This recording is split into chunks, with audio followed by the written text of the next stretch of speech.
Pioneers in a huge week this week as we started the homestand last week. This big-time winning streak for this Pioneer basketball team has been extended to 7. Hello, everyone. I'm Brian Staten for the Pioneer Basketball Show with Pioneer coach Devan Carter, who joins us. Pioneers riding a 7-game winning streak coming into this week.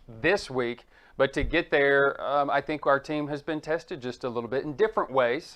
Some slow starts and then some impressive fast starts. But I think this team has learned we're playing with different people. We've got some injuries. We've kind of gone through that little bit of a situation. Boy, what an educational week I think it has been for this program. Yeah, it's been challenging in a variety of ways.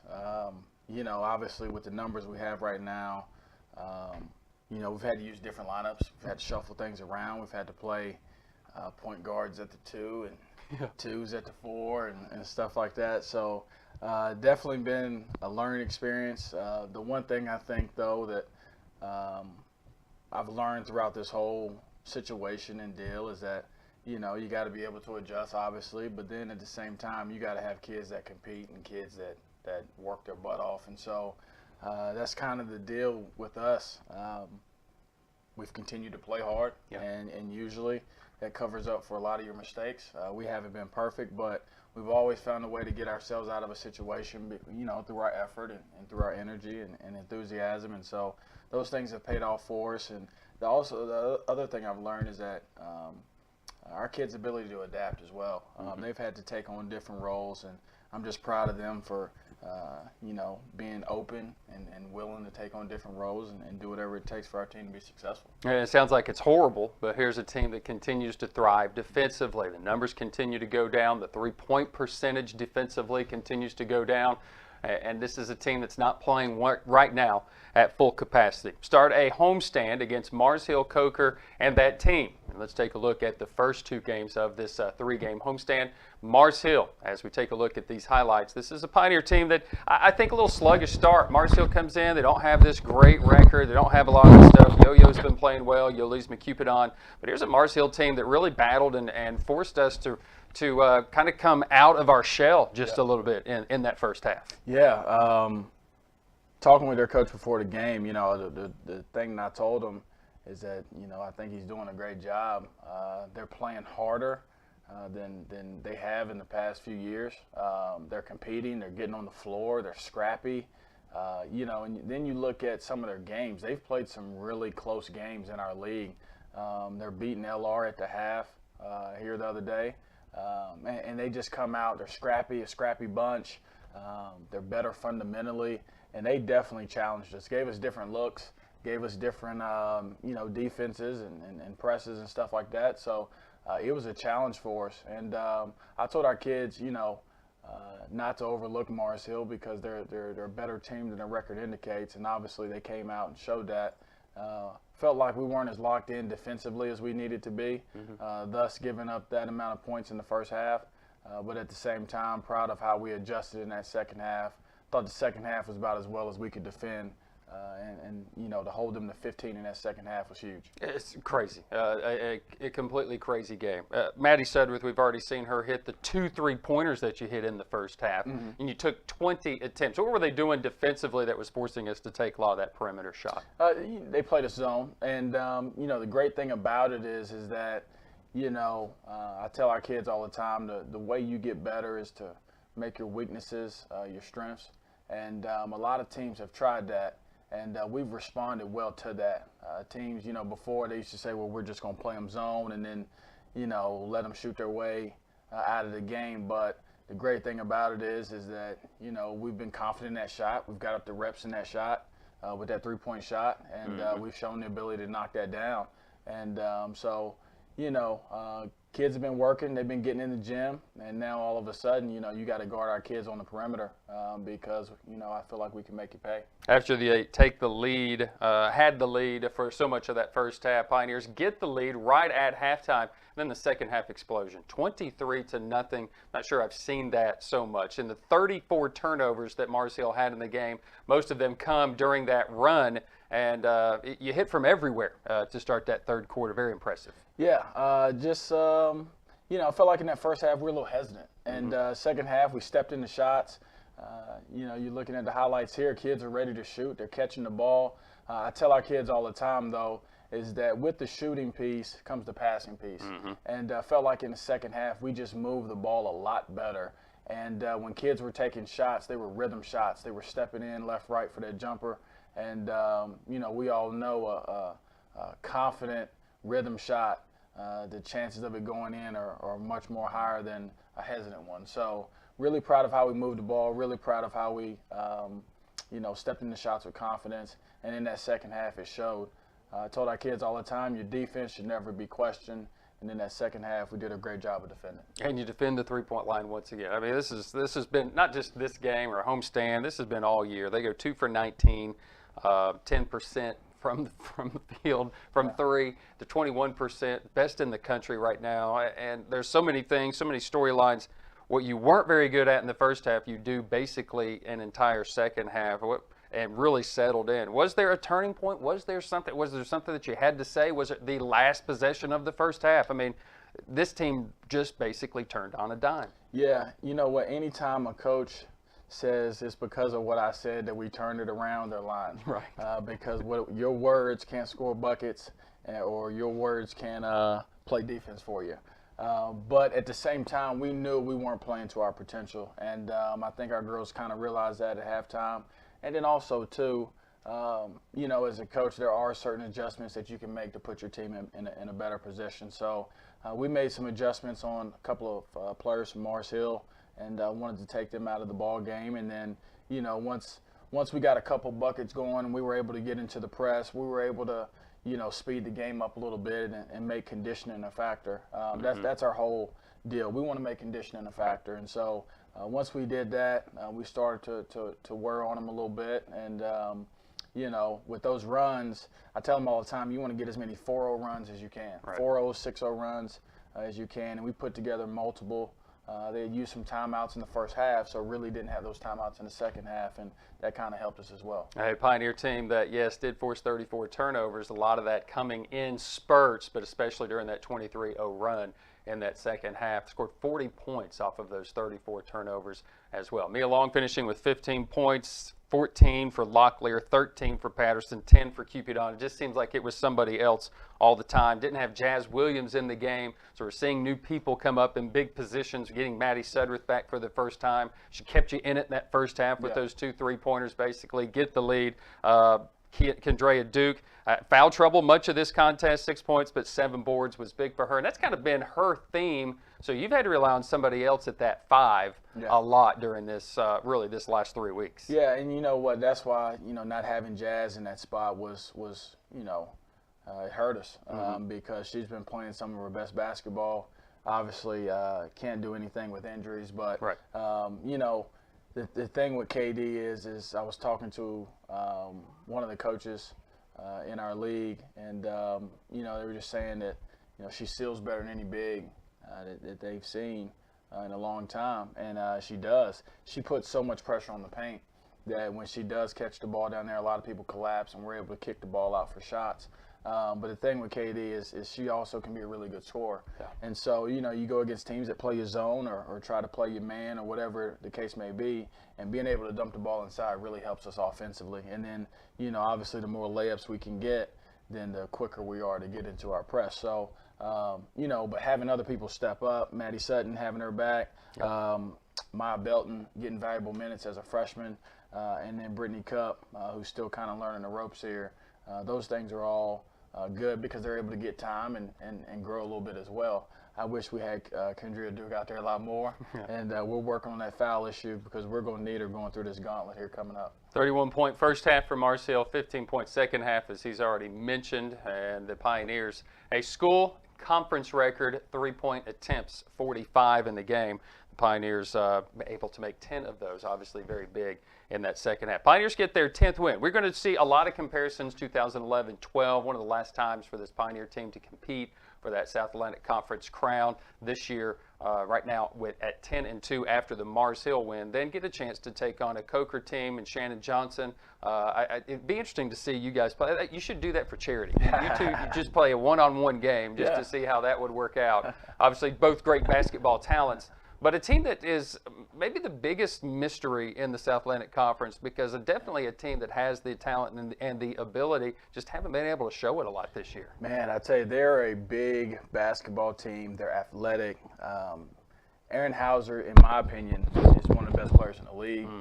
She's a matchup nightmare, and going into that ball game, I'm racking my brain on, how we can guard her, because not only does she play well off the block, she's almost like a big guard who you can post.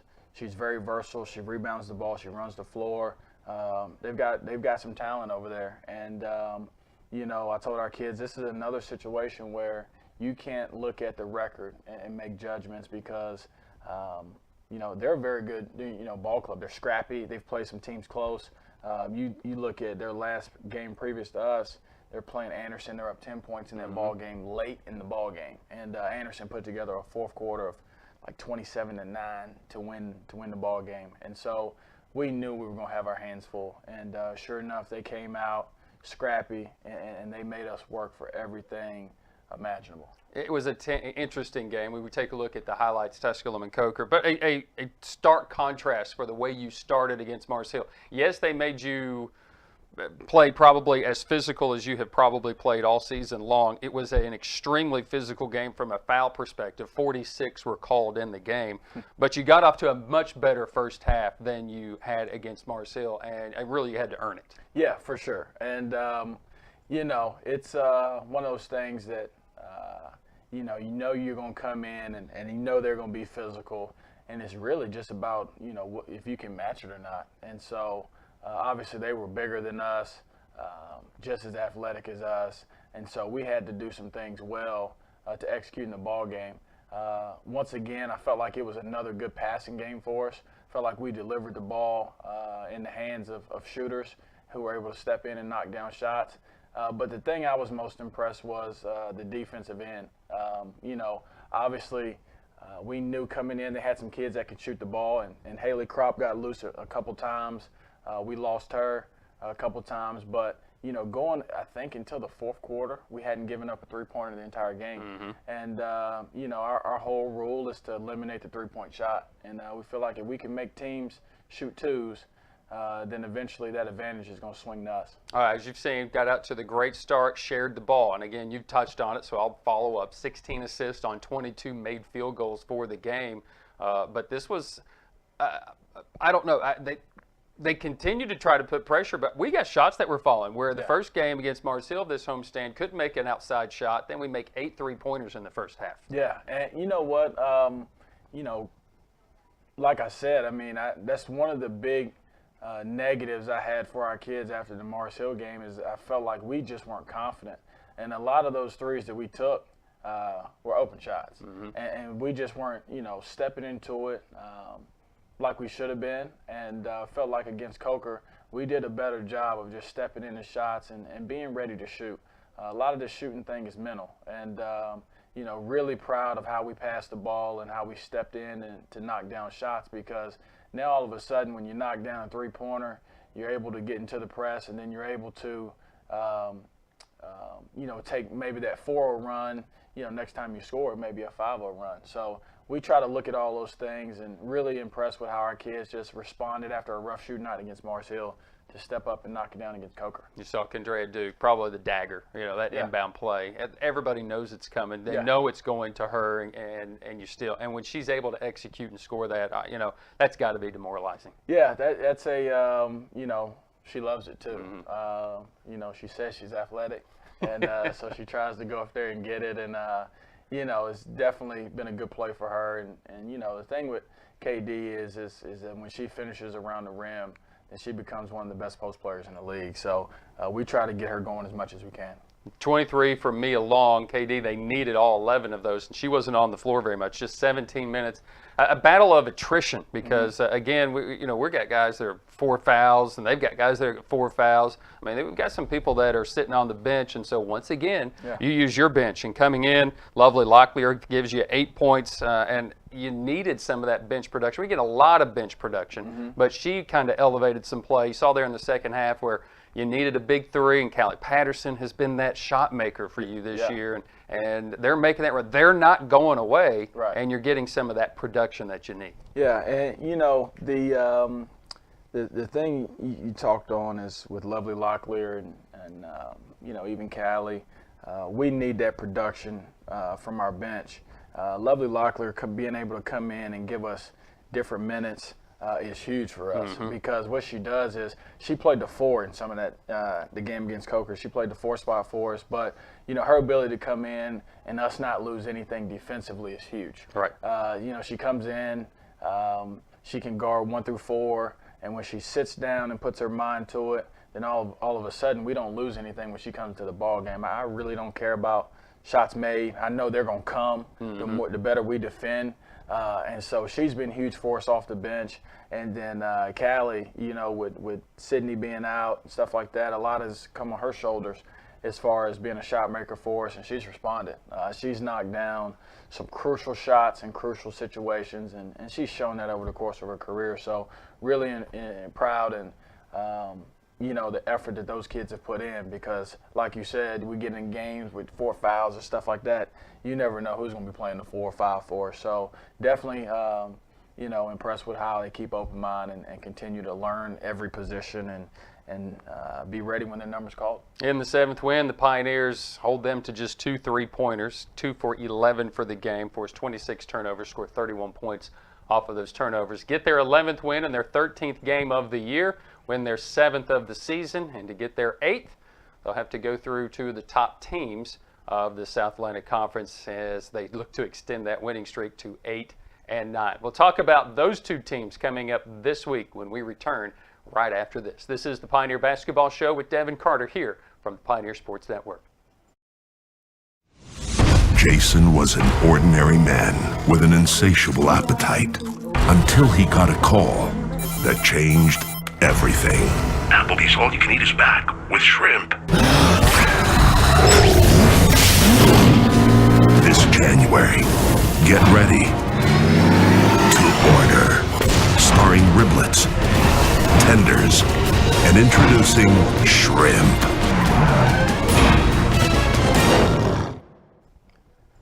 The week has come. There have been some weeks this week, like Anderson facing Newberry and Wingate during the same week. There has been some of that, but I don't think for this Pioneer team they'll face a week such as Carson Newman and Wingate, a team that could be the league favorite against the team that has been the league favorite for so long, just a program that has done well. Welcome back into the Pioneer Basketball Show. Pioneers go for wins number, 12 and 13, but really before we even get there, you have to get 1. And it comes on a night in which we try to pack the arena against the great rival and against a team that has a little bit of a change in their landscape and what they've gone through. So they've kind of had that challenge here in this season as well to kind of go forward. How well is your team? Are you prepared? Are you ready for the atmosphere and the challenge in which Carson Newman presents? I think so. I mean, it's kind of the reason why we scheduled the way that we did out of conference, you know, to play teams that are very similar to Carson Newman, Clayton State, you know, Belmont Abbey, teams that execute in the half court, and then teams that get you up and down as well. So when we were going through our schedule, we were trying to schedule teams that prepared us to compete in the conference. And so to be able and to go out and be undefeated in the non-conference, then I feel like that really prepared us for conference. Obviously, the injury bug hit us early, and we had to kind of regroup and scrap everything and change everything. But, you know, I definitely think that we've had enough time to adjust and get some pieces back. You know, going to that ball game, Jazz Williams will be back, and so you're starting to get a little deeper as well. But I think, no doubt, we'll be ready for it. I think that our kids are looking forward to it. I think our kids have kind of been circling that one for a while, as all kids that play for Tusculum do. So looking forward to it. All right, there's all sorts of storylines here, but we'll get into the game when it happens.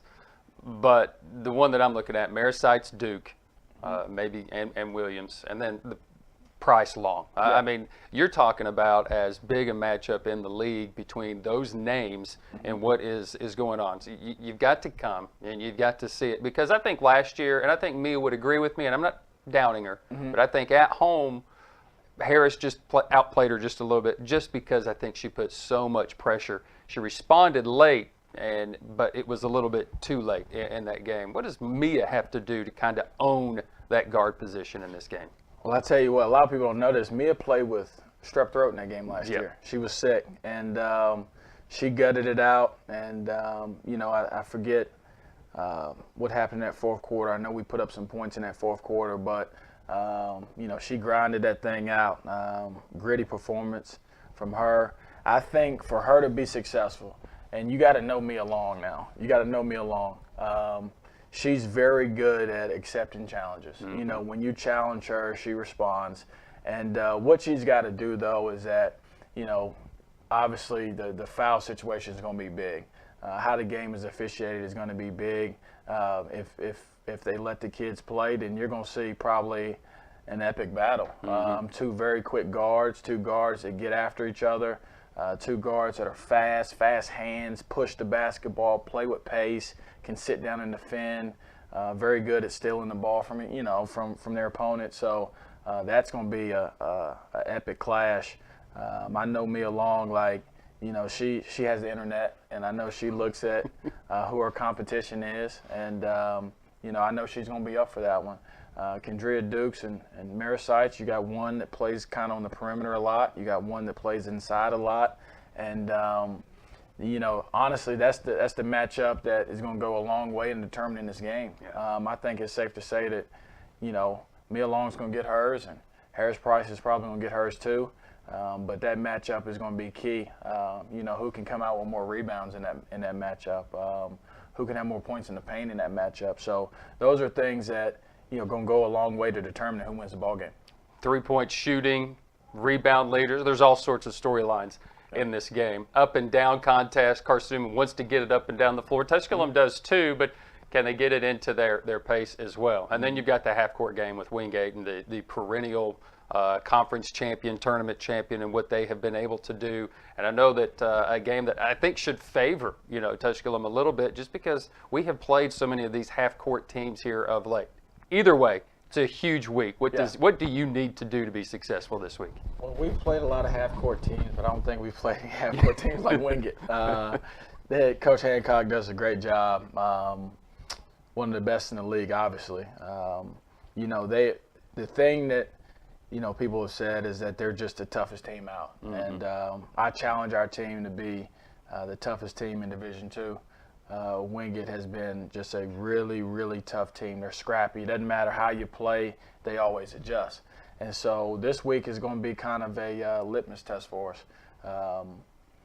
And the thing about it is I hate it for our kids that's injured, because I know they're chomping at the bit and they want to be a part of it so bad. But, at the same time, we've had kids that have been in big games before. I told our kids a couple years ago I would have had to lie to them and tell them that, they had a chance and all this other stuff. As a coach, you want to motivate. But, now I really feel like we've kind of got the program to a point where it's expected for us to compete night in, night out. Doesn't matter who we play or where we play. Mm-hmm. I feel like we can go in and compete with anybody.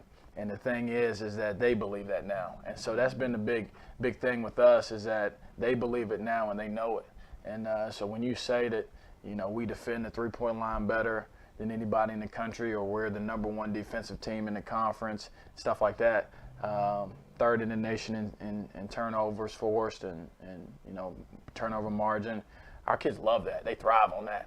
That's they want to know those numbers as soon as we get downstairs, because they want to know, hey, are we moving up in the country? Are we moving down? So that's the thing that I think has been big for us, is that when you play a Carson Newman, I think before a couple years ago our kids were overwhelmed by that. Mm-hmm. And right now they believe that, hey, we can compete with those guys. We can compete with Wingate. We can compete with Newberry. And that's big. Yeah, it's a Pioneer basketball team that those numbers will be challenged. And I think that if those numbers stay the same, it'll be a very good week for this Pioneer basketball team. Listen, check it out. Wednesday night, Tusculum and Carson Newman. They'll tip it off at 6 o'clock back here on the Pioneer Sports Network. Listen, on the Pioneer Sports Network radio, 95.5 FM, or also online through TusculumPioneers.com. You can watch it through the YouTube channel. Then on Saturday, the Pioneers travel to the Cuddy Arena, beautiful campus at Wingate, done so much work. And you can just check us out. Now, you can listen. They do a great job. ESPN3 covers Wingate University, so you can check it out on their website. But listen to the hometown team. We'll have it for you again on 95.5 FM or online through Jewel955.com through TusculumPioneers.com.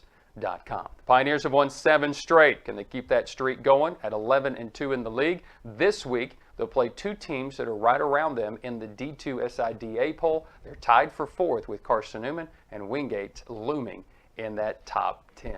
He's Pioneer coach Devan Carter. I'm Brian Staten. For everyone involved with the Pioneer Sports Network, thanks to Dom Donnelly, Jim Miller, and Nick Forsberg. And until next week, go Pioneers.